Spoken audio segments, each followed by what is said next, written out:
میدان محشر میں عزت اللہ تعالیٰ نمازیوں کے لیے بڑی شان والی اس نے عزت رکھی ہوئی ہے. اسے حوض کوثر سے پانی پینے کو ملے گا، بھوک پیاس گرمی ندامت پچھتاوے سے محفوظ رہے گا، سیدھے ہاتھ میں اعمال نامہ کو صراط پر ثابت قدمی ملے گی، اور پھر جنت میں اعلی مقام. جنت کی نعمتوں کے بارے میں نبی کریم صلی اللہ علیہ وسلم نے ارشاد فرمایا کہ جنت میں ایسی ایسی نعمتیں ہیں کہ نہ کسی آنکھ نے ان کو دیکھا، نہ کسی کان نے ان کے بارے میں سنا، اور نہ کسی کے دل میں ان کا خیال گزرا. کیونکہ جو چیزیں ابھی دکھائی نہیں گئیں کہاں سے دیکھیں گے؟ کون ان کے بارے میں بتائے گا؟ کس کے دل میں ان کے بارے میں خیال آئے گا؟ خیال تو اسی کا آتا ہے جس کو پہلے دیکھا ہو یا اس کے بارے میں سنا ہو. ایسی خوبصورت چیزیں اللہ نے وہاں تیار کر رکھی ہیں. وہاں نمازیوں کو ایسے ایسے مطلب درخت دیے جائیں گے جن کے سائے میں اگر کوئی شخص چلنا چاہے تو 100 سال تک گھوڑا دوڑاتا رہے تب بھی ان کا سایہ ختم نہیں ہوگا.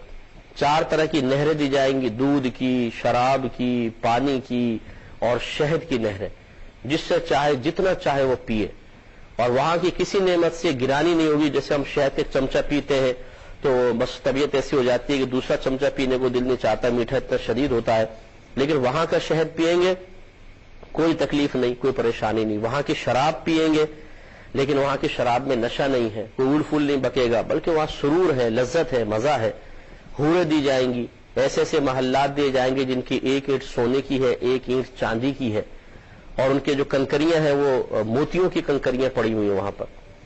اور ایسے ایسے درخت ہے کہ انسان لیٹا ہوگا، درخت کے اوپر پھل لگے ہوں گے، وہ سوچے گا کہ یہ درخت کاش یہ پھل میرے پاس آ جائے، تو شاخ خود بخود نیچے آ جائے گی. اور ایک روایت میں کہ پھل ٹوٹ کے سامنے آ جائے گا، آدمی اس کو کھائے گا، جب کھا کے چکے گا وہ پورا ہو جائے گا، چھوڑے گا، پھر جا کے درخت پہ لگ جائے گا. ایسی پرندے ہوں گے اڑ رہے ہوں گے آسمان جنت پہ، تو جنتی کا دل چاہے گا کہ کاش یہ بھن کر میرے سامنے آ جائے. اسی وقت پک کر سامنے آ جائے گا. اور سرکار نے فرمایا بغیر آگ کے پکا ہوگا، یعنی اسٹیم روسٹ جس کو کہتے ہیں. اور پھر جب وہ اچھی طرح تناول فرما لے گا، کیونکہ وہاں بھوک تو ہوگی نہیں لیکن ایک نفس کی خواہش ہوگی، تمنا ہوگی، مزہ آئے گا. اور وہ لذت والا کھانا کیسا ہوگا آپ سوچئے. بڑے بڑے ہوٹلز میں ہم ہزاروں روپے خرچ کرتے ہیں ذائقے کی تلاش میں، اور وہ ذائقہ جو اللہ تعالی کی طرف سے ان جنتی کھانوں کے اندر ہوگا اس کو کون تصور کر سکتا ہے. اور پھر انہیں کھائیں گے. اور رحمت کونین صلی اللہ علیہ وسلم فرماتے ہیں جب جنتی کھا چکے گا وہ پرندہ دوبارہ بن جائے گا اور اڑتا ہوا پھر آسمان جنت پہ چلا جائے گا.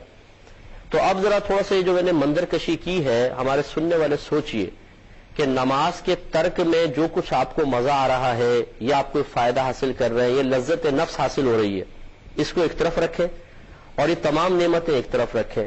اور پھر خود اپنے بارے میں فیصلہ کر لیں کہ ہم سے بڑھ کر کوئی بے وقوف ہو سکتا ہے، کوئی بدھو، کوئی نکما ترین ہو سکتا ہے کہ شیطان کے بہکائے میں آ کے اتنی سستی چیز کے بدلے میں اتنی عظیم عظیم نعمتوں کو بھلا دیا جائے، فراموش کر دیا جائے. بہت بڑی بدبختی کی بات ہے. یوں سمجھ لیجئے کہ ایک طرف اتنا سونے کا ڈھیر لگاؤ، کئی کلو سونا، اور ایک طرف ایک پیاز پڑی ہو، اور آپ کہیں کہ جی بھوک لگ رہی ہے اس لیے میں تو پیاز کھانا پسند کروں گا، روٹی لے لیتا ہوں، پیاز توڑ کے کھا لوں گا. سونا کون لے؟ تو بے وقوف ترین آدمی ہوگا دنیا میں. یقیناً ہم اس شخص کو بے وقوف کہتے ہیں کہ جو کسی موقع سے صحیح فائدہ نہیں اٹھاتا. ہم کہتے ہیں بے وقوف آدمی، اس وقت تمہیں یس کرنا چاہیے تھا، تمہیں نو کرنا چاہیے تھا، تمہیں پیسے انویسٹ کر دینا چاہیے تھا، یہ رشتہ قبول کر لینا چاہیے تھا، یہ فائدہ ہوتا، یہ فائدہ ہوتا.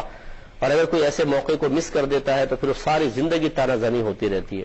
تو نماز کے بارے میں اپنے اوپر ملامت کیوں نہیں کرتے؟ ہم آئینے کے سامنے کھڑے ہو کر اپنے آپ کو برا بھلا کیوں نہیں کہتے ہیں کہ ایک طرف اللہ کے وعدے ہیں، اس کے رسول کے وعدے ہیں، انعامات کے تذکرے ہیں، اور یہاں مل کیا رہا ہے؟ اگر بالفرض فجر کی نماز میں کوئی آدمی پڑا ہوا ہے کہ کون اٹھے، کیا فائدہ ہو رہا ہے؟ 10 منٹ کی نیند، 15 منٹ کی، آدھا گھنٹے کی، 1 گھنٹے کی نیند. اس نیند سے کیا فائدہ حاصل ہوا؟ کتنا سکون مل گیا بھائی. اس کے بعد وہی ہمارے کراچی پاکستان میں، تو خاص طور پہ ہمارے کراچی میں، پورے ملک میں خیر ہو رہا ہے، یہاں تو بجلی نہیں سونے دیتی صحیح طریقے سے. تو پھر اب آدمی ایک تو لائٹ ہی گئی ہو، ویسی کروٹیں بدلتا رہے، پسینے میں پڑا ہوا، گرمی کے اندر پڑا ہوا، تو کیا فائدہ پڑے رہنے کا؟ نماز نہ پڑھ لے آدمی. ایسی زور اثر مغرب عشاء.